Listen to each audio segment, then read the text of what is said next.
ایک ڈیبیٹ میں ایک پروفیسر صاحب کو دعوت دی گئی. وہ ایتھیسٹ تھے. انہوں نے مجمع سے سوال کیا کہ تم میں سے کسی نے خدا کو دیکھا ہے, اس سے ملاقات کی ہے, اسے سنا ہے, اسے چھوا ہے؟ جواب آیا کہ نہیں, کبھی بھی ایسا نہیں ہوا. تو ہنس کے کہنے لگے کہ اگر خدا ہوتا تو کسی نے دیکھا ہوتا, سنا ہوتا, ملاقات کی ہوتی. مجمع پر سکوت طاری ہو گیا. تب ایک سمجھدار آدمی اٹھا اور کہنے لگا کہ دوستو, کیا تمہیں پروفیسر صاحب کی عقل نظر آ رہی ہے؟ لوگوں نے کہا نہیں. تو اس نے کہا کہ پروفیسر صاحب کی عقل ہوتی تو نظر آتی.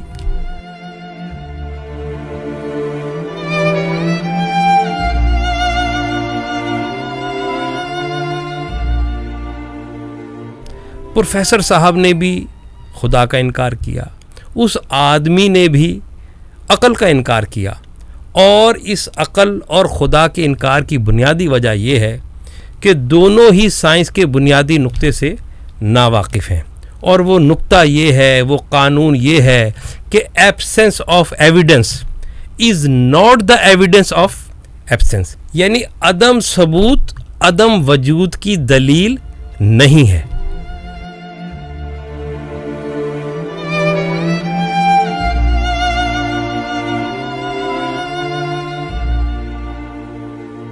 آپ جانتے ہیں کہ ملحدین خدا کا انکار کرتے ہیں, اور اس انکار کی ایک بڑی وجہ یہ ہے کہ انسائکلوپیڈیا آف گاڈز, اس میں کم و بیش 2500 خدا ناموں کے ساتھ درج ہیں, اور وہ حیران ہوتے ہیں اور وہ کہتے ہیں کہ اتنے زیادہ خدا کیسے ہوتے ہیں. تبھی وہ دعویٰ کرتے ہیں کہ انسان کو خدا نے نہیں بنایا بلکہ انسانوں نے ان خدا کو بنایا ہے. پھر وہ اس کی وضاحت اس طرح کرتے ہیں کہ ہر ماں اپنے شرارتی بچے کو کنٹرول کرنے کے لیے ایک تصوراتی بھو بناتی ہے. آپ نے دیکھا ہوگا. کہا کہ اسی طرح معاشروں میں, تاریخ میں جو سیاسی اشرافیہ ہے, مذہبی اشرافیہ ہے, انہوں نے خدا بنائے ہیں انسانوں کو کنٹرول کرنے کے لیے, ان کی خواہشات کی تکمیل کے لیے, اور یہ ہر دور میں ہوتا رہا ہے.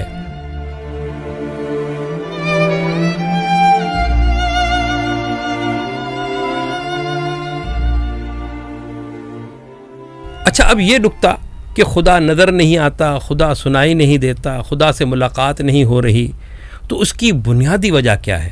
اس کی بنیادی وجہ سمجھ لیں کہ سائنسی طور پر انسانی ذہن انہی چیزوں کا احاطہ کر سکتا ہے جس کا ڈیٹا اس کے دماغ میں ہو.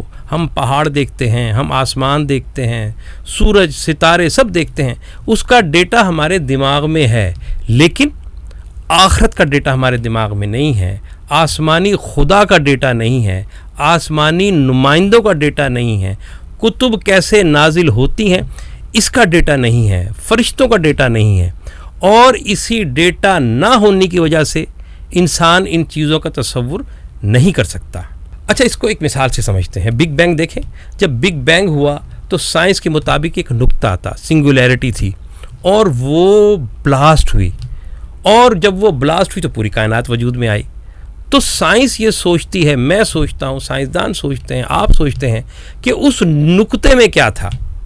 کوئی ڈیٹا نہیں ہے, کچھ پتہ نہیں ہے, تو ہم منطقی طور پر یہ نتیجہ نکالتے ہیں کہ کوئی نقطہ ہوگا جو پھٹا ہے اور پھر پوری کائنات وجود میں آئی ہے. اسی طرح ہم جو ہے وہ غیوب کو ثابت کرتے ہیں, عقائد کو ثابت کرتے ہیں منطقی بنیادوں پر.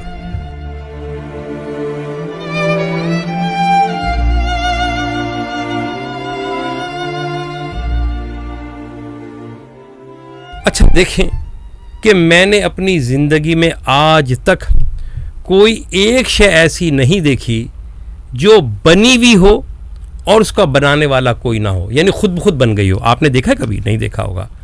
تو پھر میں کیسے تسلیم کر لوں کہ پوری کائنات جو 400 پھیلی ہوئی ہے وہ بغیر کسی بنائے ہوئے کے بن سکتی ہے؟ منطقی طور پہ بات نہیں سمجھ میں آتی, عقل میں یہ بات آتی ہی نہیں ہے. تو پھر دیکھیں, ہمیں خدا کو تلاش کرنا ہوگا, خدا کی معرفت حاصل کرنی ہوگی. کیسے؟ سائنسی دریافتوں کو سامنے رکھ کر منطقی طور پہ جو ہے چیزیں ثابت ہوں گی. مثال کے طور پہ آپ دیکھیں کہ ایٹم سے لے کر اور پوری کائنات میں گیلیکسیز میں قوانین کی حکمرانی ہے. تو لازمی ہے کہ کوئی ذات ایسی ہے جو قانون کی لگام سے پوری کائنات کو کنٹرول کر رہی ہے. وہی حاکم ہے, وہی حکیم ہے. پھر آپ دیکھیے کہ کوانٹم نظریات میں بڑی عجیب بات ہے. کوانٹم نظریات کے مطابق چیزیں عدم سے وجود میں آتی ہیں, یعنی جو بنیادی ذرات ہیں وہ عدم سے وجود میں آتے ہیں. اس کے تجربات ہوئے ہیں. تو پھر لازمی ہے کہ جب سائنس نے یہ کہہ دیا کہ چیزیں عدم سے وجود میں آ سکتی ہیں, تو کوئی تو ہے جو کائنات کو عدم سے وجود میں لانے والا ہے. کوئی فالق ہے یعنی پھاڑنے والا, اور کوئی فتح ہے یعنی کھولنے والا. اسی نے جو ہے وہ بگ بینگ کو تخلیق کیا ہوگا. پھر دیکھیں کہ سیکنڈ کے کروڑویں حصے میں چیزیں جڑیں, الیکٹران پروٹون جڑے اور ایٹم بنائے. تو کوئی تو جوڑنے والا جبار ہے, کوئی تو ان کو جمع کرنے والا الجامع ہے جس نے ان ذرات کو جمع کیا. پھر ایٹم بنے, پھر ہائیڈروجن بنا, پھر ہائیڈروجن سے جو ہے وہ ہیلیم گیس بنی, اور اسی طرح ستارے, سیارے, کہکشائیں یہ پے در پے وجود میں آتی رہیں. اور ساتھ ہی کسی النور نے نور کو پیدا کیا, لائٹ کو پیدا کیا, روشنی کو پیدا کیا. آپ دیکھ رہے ہیں نا کہ کس طرح سائنس جو ہے وہ مرحلہ در مرحلہ کسی خالق کا تعارف کرا رہی ہے. ہمیں خدا کی معرفت ہو رہی ہے. کس کے ذریعے سے؟ مذہب کے ذریعے سے نہیں. یہاں ہم سائنسی طریقہ کار کی مدد سے خدا کی معرفت حاصل کر رہے ہیں.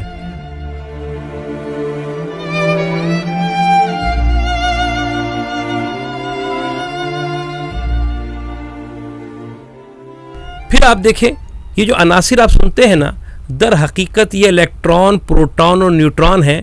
ان کی مختلف تعداد سے بنتے ہیں. تو ان کی تعداد کو سلیکٹ کرنا کوئی قادر ہے, کوئی مقتدر ہے جس نے ان کو پے در پے جمع کیا اور پوری کائنات کو وجود دیا. اور اب آپ دیکھیں کہ پوری کائنات پر اسی مقتدر کا, اسی قادر کا قبضہ نظر آتا ہے, اس کی قدرت نظر آتی ہے. پھر آپ دیکھیں کہ کائنات جو ہے وہ 13.8 بلین ایئرز پہلے وجود میں آئی. یہ کیا یکدم وجود میں آ گئی تھی؟ نہیں, ایسا نہیں ہے. کہیں تقدیم ہے, کہیں تاخیر ہے, کہیں کوئی چیز پہلے وجود میں آئی ہے, کوئی چیز بعد میں وجود میں آئی ہے. یعنی پورا کیلنڈر ہے, پوری ٹائم لائن ہے. تو کوئی تو مقدم ہے, کوئی تو مؤخر ہے جو چیزوں کو اس کے وقت پر ظاہر کرتا ہے, چیزوں کو اس کے وقت پر پیدا کرتا ہے. پھر آپ دیکھیے کہ کائنات جامد نہیں ہے کہ جیسے کوئی پہاڑ جامد ہے. یہ 3 لاکھ کلومیٹر فی سیکنڈ کی رفتار سے ایک غبارے کی مانند پھیل رہی ہے, وسعت پذیر ہے. تو کوئی تو واسع ہے, کوئی تو رافع ہے, کوئی تو باسط ہے, پھیلانے والا ہے, جو یہ سارے کام کر رہا ہے. پھر آپ دیکھیں کہ ایک معمولی سائیکل ڈرائیور بھی اگر اسے راستے کی خبر نہ ہو, مکمل علم نہ ہو, تو سائیکل نہیں چلا سکتا. یہاں تو پوری کائنات چل رہی ہے, یہاں تو ایٹم چل رہے ہیں, یہاں تو مالیکیول جو ہے وہ حرکت کر رہے ہیں. تو پوری کائنات جب چل رہی ہے تو کوئی تو سمیع ہے, کوئی تو بصیر ہے, کوئی تو علیم ہے, کوئی تو خبیر ہے جو تمام معلومات رکھ کر اس کائنات کو چلا رہا ہے.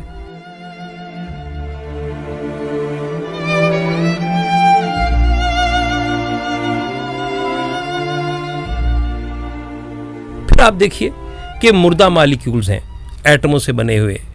اچانک ہوتا ہے کہ ان میں زندگی پیدا ہو جاتی ہے. کوئی تو پیدا کر رہا ہے, اور پھر کوئی ان کو مار رہا ہے, پھر کوئی ان کی حفاظت کر رہا ہے, کوئی حفیظ ہے, کوئی نگہبانی کرنے والا رقیب ہے, اور سارے نظام کو زندہ رکھ کر قائم رکھنے والا.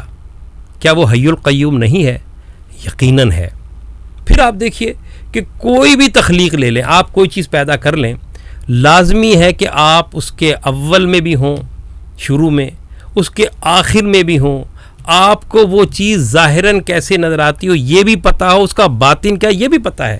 تو پھر کائنات کا کوئی تو اول ہے, کوئی تو آخر ہے, کوئی تو ظاہر ہے، کوئی تو باطن ہے، یہی وہ خدا ہے جو پوری کائنات کو تخلیق کر رہا ہے، اور پھر وہ حساب کتاب رکھتا ہے، وہ حسیب ہے، اور پھر وہ معاملات کو کیلکولیٹ کرتا ہے۔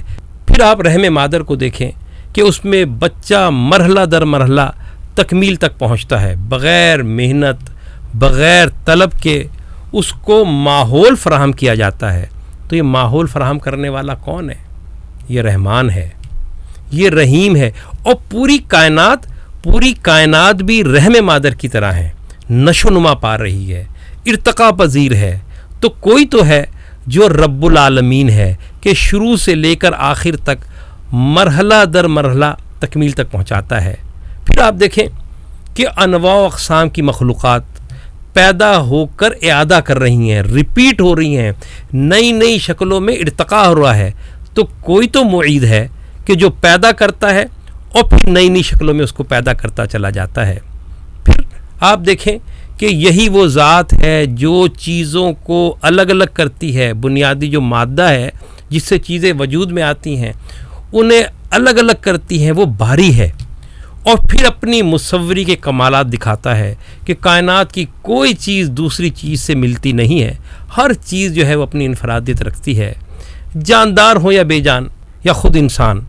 پھر آگے بڑی عجیب بات ہے کہ جو حیات ہے وہ اس لیے حیات ہے کہ اس کو رزق مل رہا ہے، حیات اور رزق لازم اور ملزوم ہے۔ جاندار دیکھ کر پتہ چل جاتا ہے کہ کوئی رازق ہے جو رزق دے رہا ہے، اگر 3 دن رزق نہ دے، اگر 1 ہفتہ رزق نہ دے تو وہ زندہ مر جائے گا۔ تو رازق بہرحال کوئی نہ کوئی ہے جو نظام رزق چلا رہا ہے۔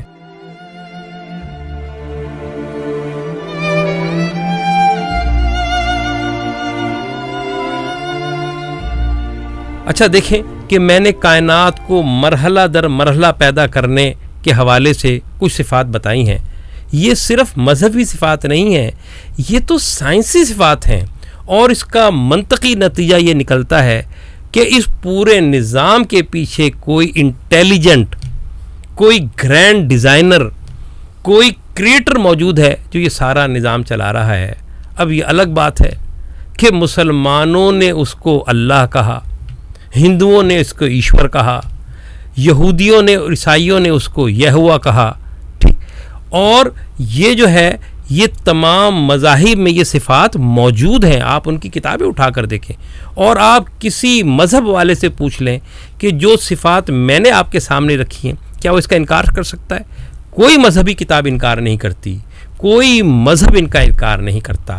لیکن جہاں مذہبی کتب میں انٹیلیجنٹ کریٹر اور ڈیزائنر کو ایشور یا اللہ یا یہوہ کا نام دیا ہے، وہیں مذہبی اشرافیہ نے، ریلیجس اسٹیبلشمنٹ نے اس کا بیٹا بنا دیا، بیٹی بنا دی، دیوی دیوتا بنا دیے، اوتار بنا دیے، ایسے انسان بنا دیے جو اختیارات میں اس کے شریک ہیں۔ یہ لوگوں نے بنائے ہیں۔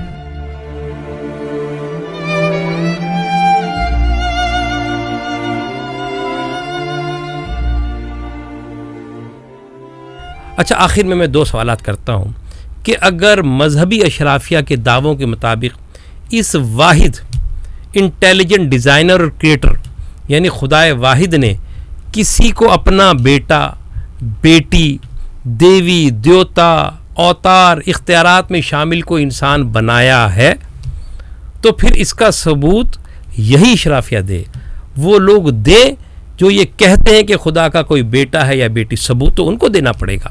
اور دوسرا سوال میرا ایتھیس سے ہے، یقیناً وہ صحیح کہتے ہیں کہ 2500 خدا منطقی طور پہ سمجھ سے بالاتر ہیں، یہ انسانوں نے بنائے ہیں، کوئی شک نہیں ہے، لیکن کیا ان 2500 خداؤں کے انکار کو دلیل بنا کر ہم اس واحد انٹیلیجنٹ کریٹر کو، اس خدائے واحد کا انکار کر دیں؟ کیا یہ انکار منطقی طور پہ درست ہے؟ اس سوال کا جواب جو ہے وہ ہمارے جو ہے ایتھیس بتائیں، اور پھر وہ یہ بھی بتائیں کہ اگر کوئی گرینڈ ڈیزائنر نہیں ہے، کوئی خدا نہیں ہے، ایشور نہیں ہے، یا ہوا نہیں ہے، تو پھر یہ کائنات بنانے والا کون ہے، چلانے والا کون ہے؟ دیکھیں یہ گریٹ ڈیبیٹ ہے۔ ہمارا ہدف یہ ہے کہ ہم لوگوں سے کہیں کہ وہ سوچیں، ان میں شعور بیدار ہو۔ اگر آپ کو یہ ویڈیو پسند آئی ہے اور آپ سمجھتے ہیں کہ آپ ان سوالات کے جوابات دے سکتے ہیں تو پھر آپ اس ویڈیو کو دوسروں کو شیئر کریں، ہمارے اس چینل کو سبسکرائب کریں تاکہ معاشرے میں اندھی تقلید کا تصور ختم ہو، لوگ سوچیں، لوگ غور کریں اور پورے یقین سے زندگی گزاریں۔ بہت شکریہ۔